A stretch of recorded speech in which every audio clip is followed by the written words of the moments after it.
ne fait pas toujours bon d'être célibataire. Le présentateur Alex Good a révélé qu'il recevait de nombreuses photos d'hommes qui lui font des avances sur la toile, alors même qu'il ne sollicite rien de leur part. Alex Good a beau être célibataire, il ne cherche pas l'amour à plein temps et encore moins sur les réseaux sociaux. Pourtant, le papa du petit Elliot âgé de 6 ans et qu'il a accueilli avec son ancien mari Romain Talandier, ils ont divorcé en 2018 après 5 ans de mariage, reçoit énormément de messages et photos de prétendants.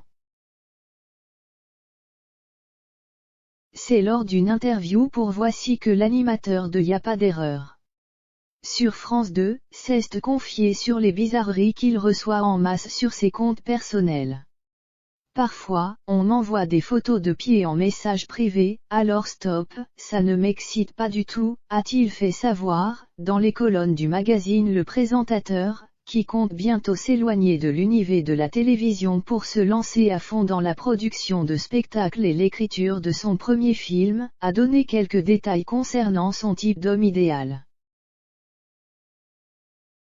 Et le moins que l'on puisse dire, c'est que le quadragénaire n'est pas difficile. Je cherche un bosseur, surtout pas un Instagrammeur. 3 ans après son divorce, Alex Good partage sa vie entre son travail et son fils Elliot, qui vit aux États-Unis avec son deuxième papa.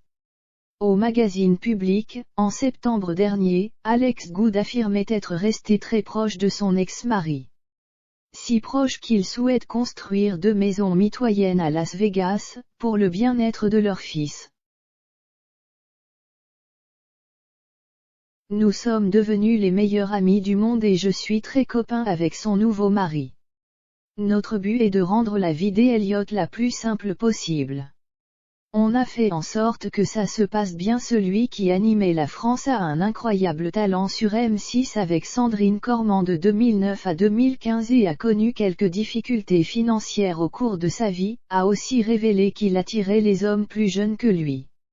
Je ne me fais draguer que par des mecs de moins de 30 ans. Ça doit être ma passion des super-héros et des jeux vidéo.